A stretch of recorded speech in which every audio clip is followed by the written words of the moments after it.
Good morning, students. Welcome to this e-class of BND Government Arts College, Chimanpura, BA Part 3rd, Paper 1st. In this class, we would be discussing your next poem, Dover Beach. Dover Beach is the most famous poem by Matthew Arnold and is generally considered one of the most important poems of 19th century. This is a most celebrated poem by Matthew Arnold, a writer and educator of Victorian era. The poem expresses a crisis of faith, and he experiences this because he acknowledges or he realizes the diminishing of the belief in Christianity. And the reason being that he sees the rising tide of scientific discoveries and innovations and scientific thinking is leading religion and spirituality towards a backstage. So, Dover Beach is one of the most famous of Matthew Arnold's poem. Written in 1851, it was inspired by two visits that he and his newly wedded wife made to the south coast of England. The title, locale and subject of the poem's beginning is the beach of English port of Dover in Kent, facing Calais in France at the Strait of Dover, the narrowed part of the English Channel where Arnold honeymooned in 1851. So many claim it to be a honeymoon poem, and that is understandable because of the romantic love that is actually expressed in the poem in the settings, and also because of the Victorian nature which features strongly. But that is just a slight reference. The poem goes much deeper, and when it goes deeper, it goes to the notions of existence, it goes into the notions of happiness, it goes into the notions of the spiritual nature of human beings. So before actually reading the poem or before beginning of the poem, we have to understand that Arnold is a poet. He's a poet, he's an educator, and he's also a critic. So he's a social critic, and as the poem unfolds, we can realize that Arnold is a staunch religious man. And because he's a staunch religious man, therefore the time in which the poem was written, that was the beginning of Industrial Revolution. That was the time when Darwinian theories, they were actually coming into the minds of the people. People were starting they were attracted towards Darwinian theories. So Arnold in a way was unable to withstand the rising tide of scientific discoveries and intellectual inquiries that were the dominant note of the age. So if we take up the structure of the poem, Dover Beach is split into 4 stanzas of varying length, that is making a total of 37 lines. So there is no particular pattern. The first stanza is a mixed up sonnet with a rhyme scheme A B A C E B E C C D F C G F G, and that is a sure signal of a break with a convention.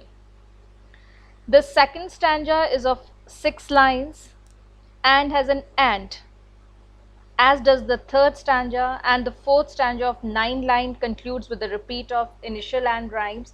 So there's a growing means irregular rhyme that is there in the poem. There is varying sort of structure that is visible in the poem. The doubt and contention that was growing in human minds because of the advancement of new research and intellectual inquiry was in a way diminishing the values and beliefs in Christianity and spiritualism that Matthew Arnold is questioning in the poem. And the poet in this poem senses this change in the word, change in the thinking, change in the belief, while looking at the sea from his window. Now, the imagery of sea, because of its vastness, because of its sublimity, and moreover, as the creation of God, means nature manifesting itself as the creation of God, is just letting Arnold to think about the loss of faith in spiritualism, which was actually providing a girdle to the entire world, which was providing a certitude to this entire world. And he is not able to withstand this advancement of science, which was full of doubts for him, and which in his which in his thinking was leading us to nowhere. So in its expression of alienation, doubt, and melancholy, and crisis of faith, the poet questions the values that are permanent. And what are the values that are permanent? Human faith, human love, belief in each other, and this love between human beings is something that Arnold strongly feels is going to give us certitude. So, this poem is a complex poem. This is not a very straightforward poem, and it challenges the theosophical, existential, and moral issues. And as the poem progresses, it raises important questions relating to science, relating to advancement, and about the belief and faith in Christianity and religion.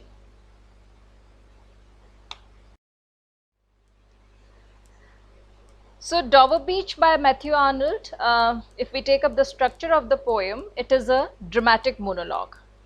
And all through the poem, you can find a tinge of sadness, a note of melancholy in the poem, because the poet is lamenting the loss of faith in Christianity in England during the mid 1800s as science captured the mind of the public, and especially with the publication of Charles Darwin's book, The Origin of Species, and with the scientific temperament and thinking developing in public and people, Matthew Arnold realizes that Christianity and spirituality is diminishing in faith, and people moreover are neglecting their importance in human life. So, if we take up the poem, Matthew Arnold begins by describing a calm and quiet sea out in the English Channel. He stands on the Dover coast and looks across to France, where he finds the twinkle and the light fading and appearing again. So, coming and vanishing. So, this light, for him, it symbolizes the loss of faith, the loss of religious faith in English people, and not only in English people, but to all the people in the world. And throughout this poem, the poet, he looks at the image, or he considers the image of sea receding and returning to land with the faith of the word as it changes throughout that period, and the sea is receding, and it is the waves, they are creating a sort of disturbance in the mind of the poet. So there is a low tremulous sound swinging backward and forward all the time, and the sound is of the waves of the sea. And for the poet, it implies the sound suggesting the eternal note of sadness in human life. Now, this losing of faith in Christianity and the growing interest in science or the growing belief in science are particularly related to evolution.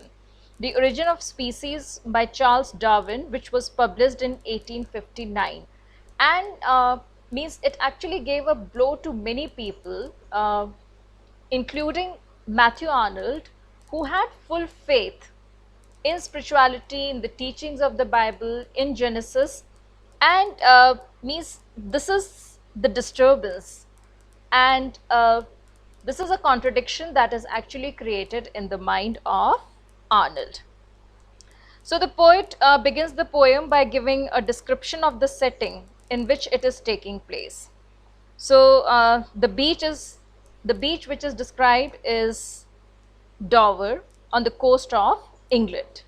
And when he actually looks at the sea from his window, the sea is calm, there's beach on the water, and it is full tide.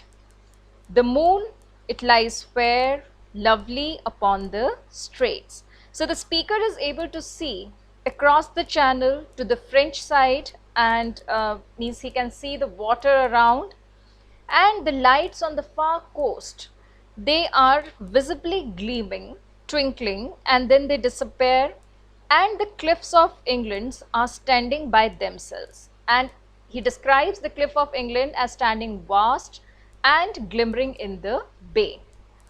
So the light that shines, it vanishes, and it represents to the speaker, to the poet, the vanishing faith of religion, of spirituality among English people. And nobody is actually realizing the enormity, and nobody is actually looking at it or considering about it, and the night seems to be quiet.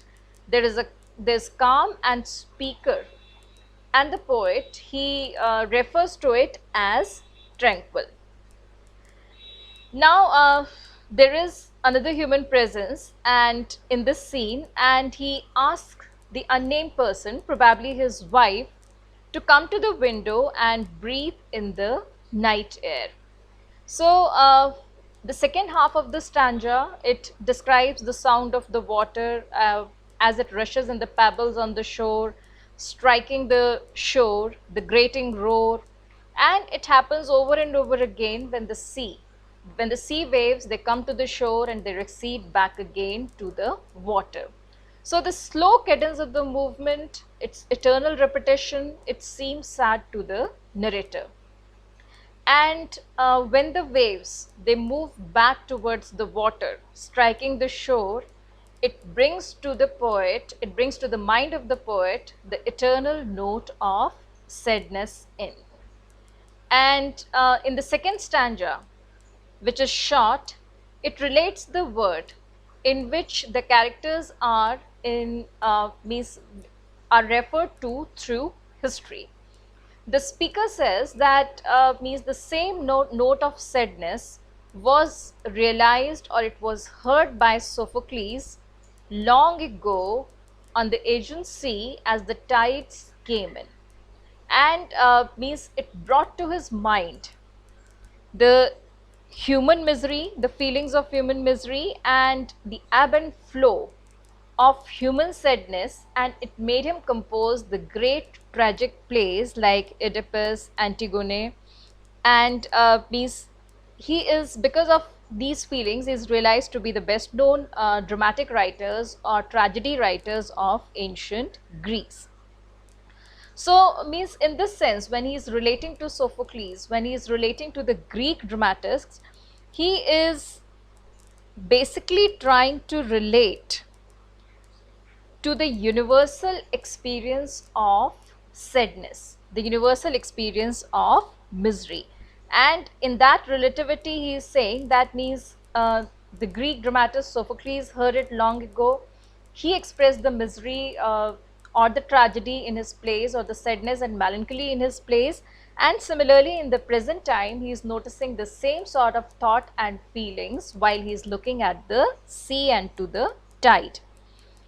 In the third stanza, the poet says that he talks about the diminishing faith in Christianity, in spirituality, in religion, and in the teachings of Bible.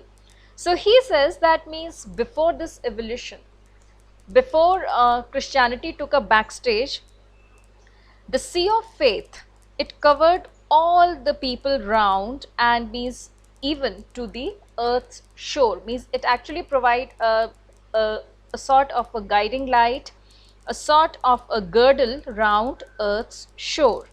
Now this time has passed.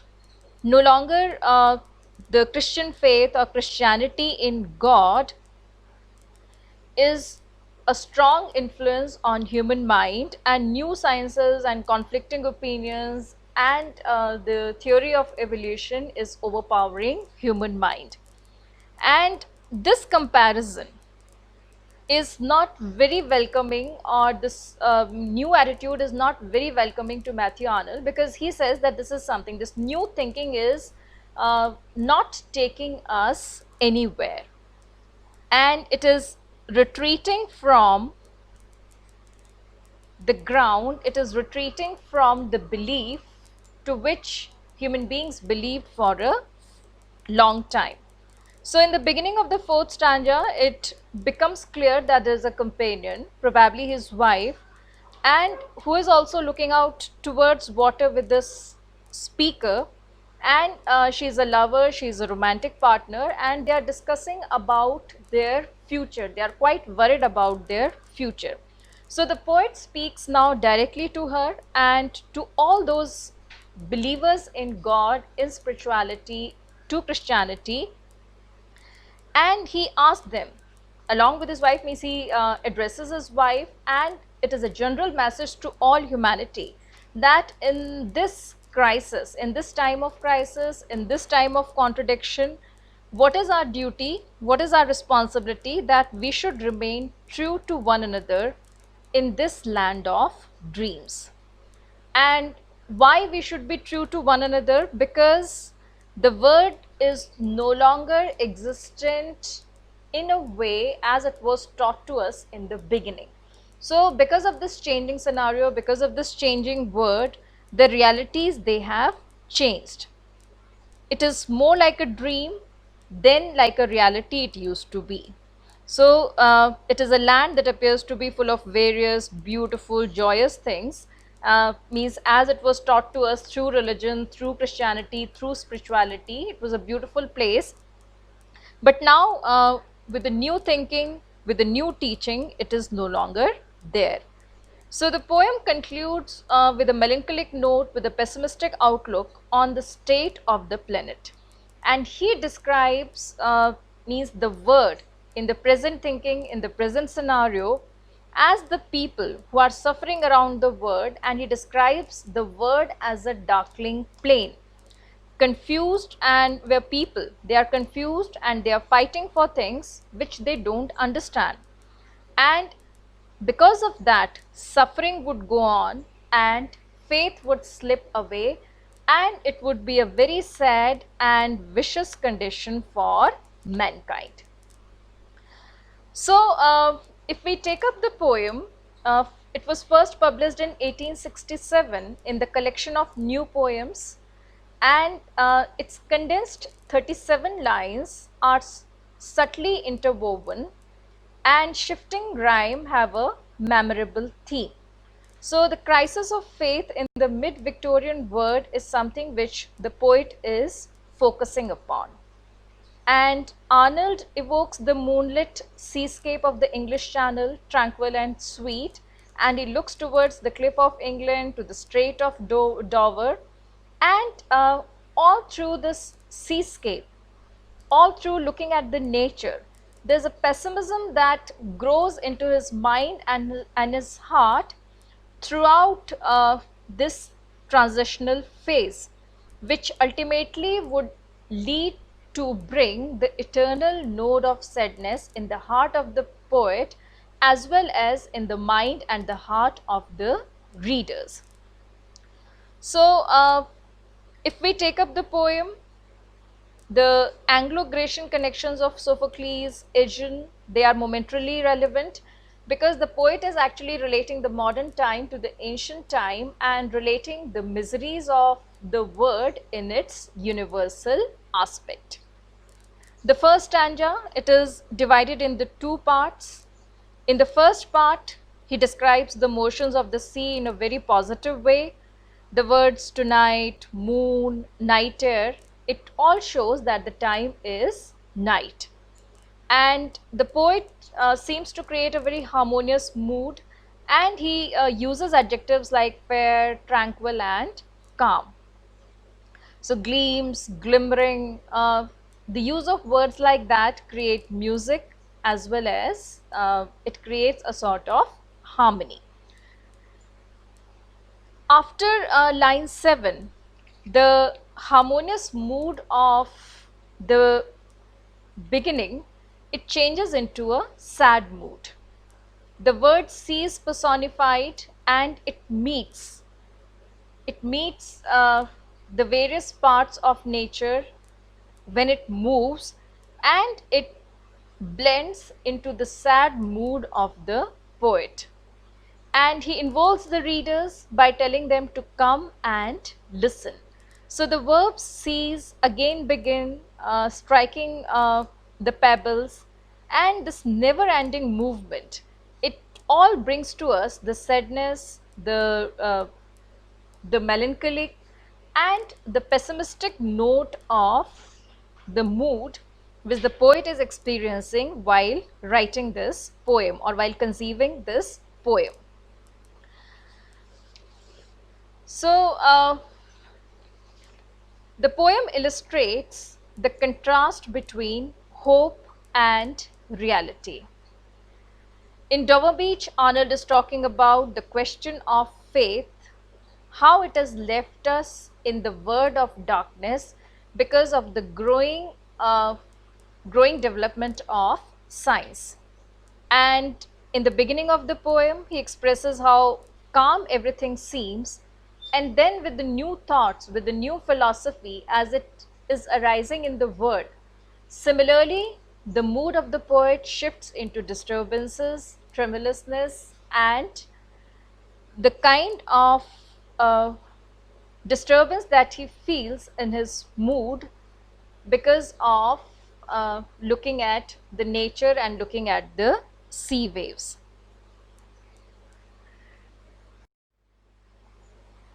Matthew Arnold, poet and essayist, was born in 1822 and was quickly recognized for his talent.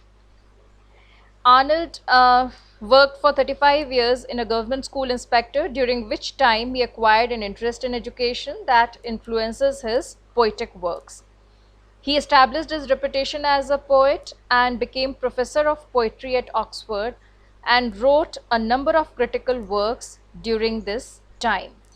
His poetry is known for its contemplation, his isolation, the dwindling faith of his age, and his subtle style. Matthew Arnold died in 1888 in Liverpool. So, if we consider the poem, the poet explains the gradual loss of men's faith in a gradual and suggestive simile. He compares faith in religion to a sea that surrounds the world.